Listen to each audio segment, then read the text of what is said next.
with Ambassador Guilherme Patriota, who is the chair of the government group of experts that is working on negotiating responsible norms of behavior in cyberspace. Ambassador Patriota, thank you very much for coming to our podcast, and I would like to talk today about the meeting that happened this week at the United Nations offices here in Geneva of the government group of experts. Thank you very much, Maya, for inviting me. As you know, this is a process that has started in 2004. This is the group of governmental experts in its sixth edition, so it's the sixth time we have a group. Out of the 5 previous groups, 3 managed to produce an agreed outcome at the end. They meet for about 2 years, and then the outcome is an agreed report containing the views of members and recommendations. This goes back to the UN. It goes to the first committee of the UN, which is a committee on disarmament, deals with peace and security, and then it goes to the General Assembly for all UN members to express their views on whatever it is that the group is capable to agree on. This is an important issue. Cyberspace is now becoming an arena for concern in terms of implications to peace and security. There is concern that new technologies are being developed that could represent new offensive capabilities of countries. They can be a means to project power in the cyberspace. And all this needs discussions, it needs dialogue. There's a perception that we need to start building a new understanding to ensure peace and to make sure that these new capabilities do not destabilize the world order. So that's more or less the agenda. This week, it's 1 week of discussions. We are 25 members designated by member states of the UN, but we're acting in our capacity as experts. And so we have to discuss and see if we can improve on the last report that was adopted by consensus in 2015. There was no report in 2017. That there is a report that will be coming up in 2021. Is that right? That's right. As I mentioned, out of the 5 previous GGEs, only 3 agreed on a report. The one on 2010, the one on 2013, and the one on 2015. 2017, the work of the group of experts ended in disagreement. There was no report. So no report was produced then, but now it is looking like... You can say it was, let's say, it was, in terms of negotiations, it had no outcome. Some people would say it was a failure. Of course, it's always... That's a pause. It's always important to have the process and to have the dialogue. But on that occasion, members could not come to an agreement. So in 2018, there was no process. So the discussion on cybersecurity in the context of international peace and security, in 2018, there was nothing, no process in the UN. At the end of 2018, then we came back to the issue, and there was 2 processes all of a sudden appeared because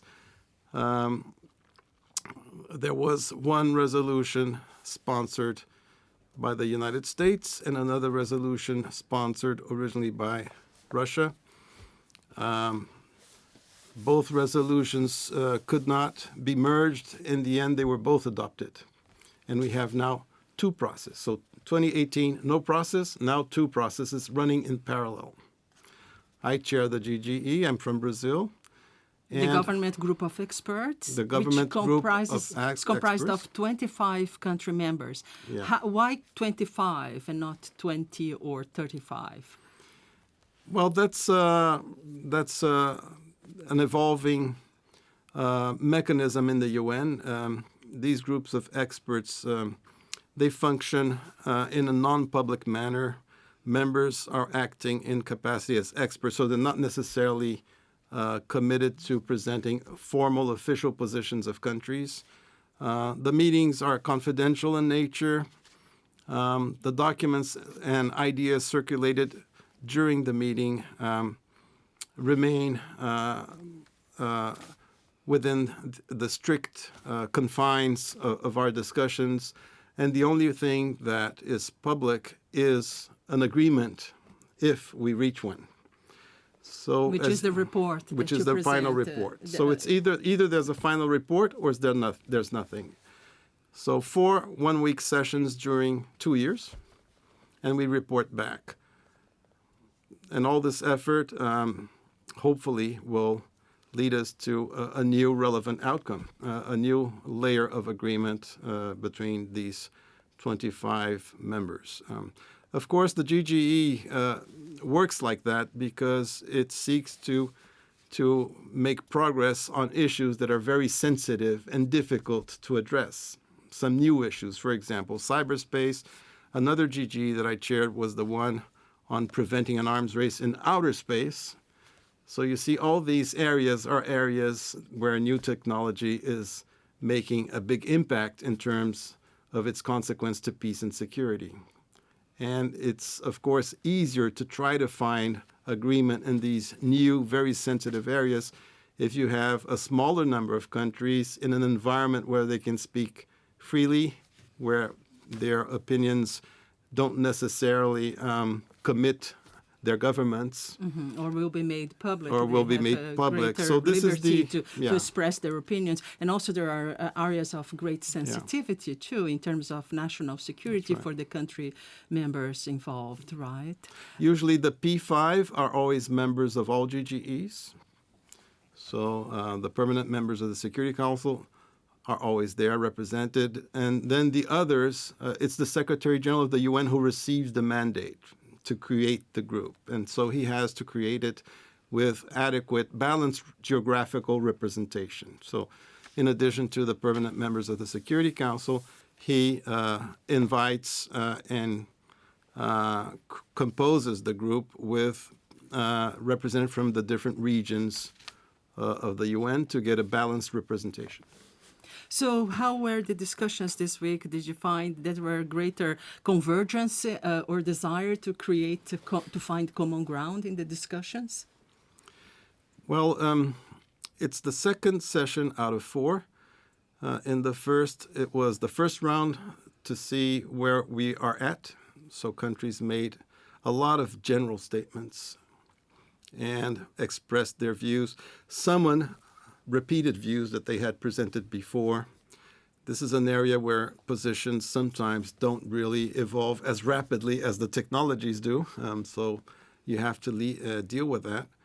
This time around, the discussions were more focused because we laid out concrete elements for decision-making throughout the different parts of the agenda. So the agenda has a general component, which is an overview of what's going on, what are the developments of concern in terms of new threats, emerging threats due to the pervasiveness of cyberspace, because everything today relies on the cyberspace. And if someone has the capacity to commit malicious acts that will disrupt critical infrastructures of countries, that can be perceived as an attack on a state, and it can lead to conflict. So the idea is to have some rules of what is the responsible behavior of states that we would like to see happen, that we would like to see all states following, so that it would reduce the chance of misinterpretation, conflict, and ultimately perhaps even war.